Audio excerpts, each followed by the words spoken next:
What is going on, everyone? Welcome back to the channel. Thank you so much for stopping by here today. As always, my name is G, and guys, today we are reviewing another indie game by the name of Contrast. This is a 2D puzzle platformer style type of game developed by Compulsion Games.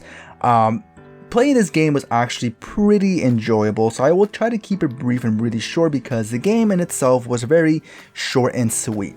So in the game you do play as Dee Dee's imaginary friend by the name of Dawn, which is a name that I didn't even hear well into like maybe 2 hours in the game. I think that was the first time the little girl actually mentioned you as being Dawn, which is her imaginary friend that has all these powers.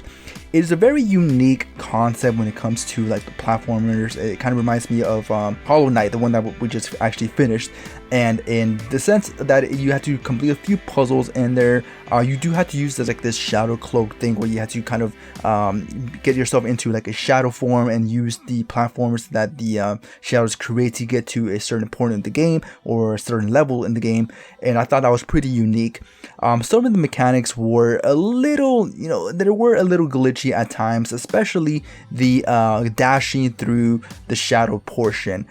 So this is an ability that you do get later on in the game where you're able to kind of dash forward within the shadows to kind of dash through some little poles that kind of stop you from getting to the next portion. And sometimes I found out that, especially when it comes to getting like some of the collectibles, I wanted to kind of dash through some of the poles, but then Dawn will kind of dash way too fast and then I will fall off the platform and in a sense kind of have to restart again.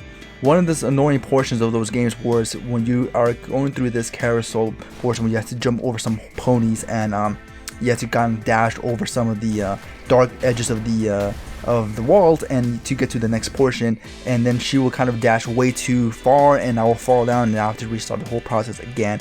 That was kind of a slight inconvenience. It was a little bit of frustrating part, but not enough to kind of say that it's bad because of that. It was just a little inconvenient at times, but other than that, man, the collectibles are fairly easy. Some of the achievements are actually pretty unmissable. They're pretty easy to get.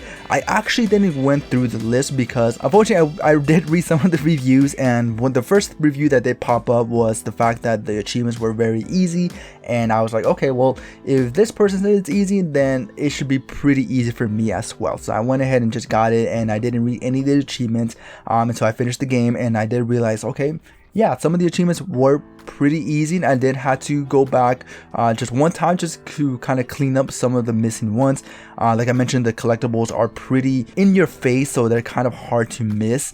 There was one collectible in particular that was a little out of reach, which was kind of confusing at times because you are only in this one portion like one time, and then when you get out of it you can't really come back to it. And it took place in the part of the carnival part of the game where you kind of had to fix the little games that the carnival has, and it was behind the stage that the last piece of collectible that was missing. But one of the good things I like about this game, Contrast, and not just Contrast but every other indie title, is the chapter selection in the game, in the title of the game, where you're actually able to load up a previous chapter and just get whatever collectible that you're missing or whatever achievement that's connected to that one specific chapter, and you can just get it instead of having to replay the game all over again. And granted, the game isn't long in itself, and I'll spoil it here. The game is probably like 3 hours long. Honestly, it's like 3 hours long, and you'll probably be done with it with pretty much all your achievements done in one whole go, and then you'll just have to play some of the next chapters just to get the last few that you missed if you don't read through the achievements and you don't pull up the guides beforehand. But if you do that and you do want to get the achievements in one whole go, you'll probably finish the game within 3 hours and 30 minutes, maybe 4 hours. It's not that hard and it's not that very long. The story in itself is pretty nice. It's pretty it's a cute story in regards to Dee Dee trying to get her family back together, whether it being her stepdad or her real dad, because her mom kind of kicked her dad out of the house because he's just going through a lot of troubles, and the story just has a lot of heart. Unfortunately, that's where the positives kind of end there, aside from the easy achievements, being able to load up the next chapters or story. But other than that, the puzzles are not they're not that good.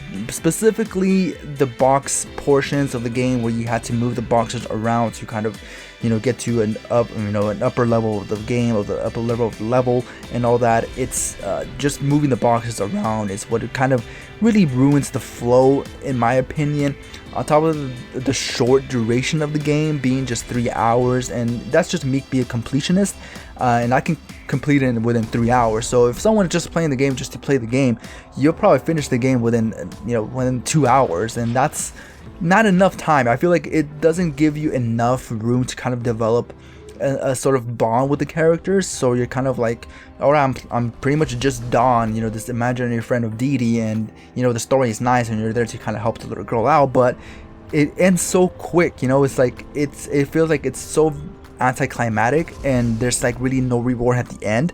That kind of really hurts the game overall. And like I mentioned, the puzzles and all that, some of the mechanics are also like the shadow dash being very annoying at times. That's kind of also another factor that kind of makes the game a little bad. And it's also just the way Dawn moves, when you're just moving forward, when you're kind of backing away. Also, she kind of does like a weird 360 portion. I don't know, I think she like hits the walls or something, and she kind of like glitches and she like bounces back from the wall, and you start pointing the other direction, which is kind of weird. But that's another kind of flaw design. I think that's not supposed to happen.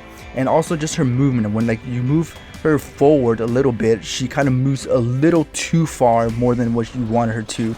And that's also one bad thing about the game. So other than that, man, like other than the those minor little inconveniences, and just the story being a little too short for my liking, the puzzles not being that challenging, and just the boxes and the whole moving, all that, the boxes, that's the thing that really just hit me, was the boxes. I hated the whole portion where you had to kind of move the boxes around. I just did not like that. But other than that, man, it's a pretty enjoyable game. Definitely it's one of those games where you just want to play it once, get the achievements, and that's it. There's no replayability in the game whatsoever, so that's also another bad thing about it. For my rating now, from 1 out of 10, I will, just to be, generous, and because there's really nothing really bad about the game. The voice acting was pretty good. The story was pretty good.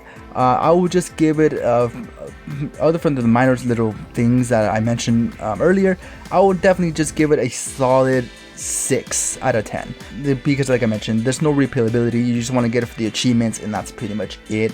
Pretty simple, really nothing too difficult to really conquer in this game. So 6 out of 10. I will give it a C. Definitely something that for my achievement hunters out there, that you just want to get a quick, easy 1000 gamer score, and less than 3 hours. This is definitely the type of game that is for you. But other than that, that's pretty much my review of Contra. It's a pretty unique game, pretty unique take of the 2D platform. I definitely like the whole shadow thing. That's very unique. I actually haven't seen that done in a lot of games. And also the whole chapter selection. I think indie games are really good at doing this with a whole chapter selection, where you're able to kind of load up a specific chapter just so you can get those missing collectibles. Something that AAA games should really take note of. That because sometimes they don't, when you miss something in a AAA game, you have to play the whole game over again just to get back to that one point, which I think is completely BS. So if they can really just implement some advice from these indie games, I think AAA games would do wonders with that. But with that being said, guys, really that's just my take on Contrast. Let me know what you guys think. If you played this game before, let me know what you guys think about the game. Did you agree with my rating? If not, let me know why in the comment section. But with that being said, guys, I appreciate y'all taking the time of the day to watch this video, and I'll see you all in the next one. All right, peace out.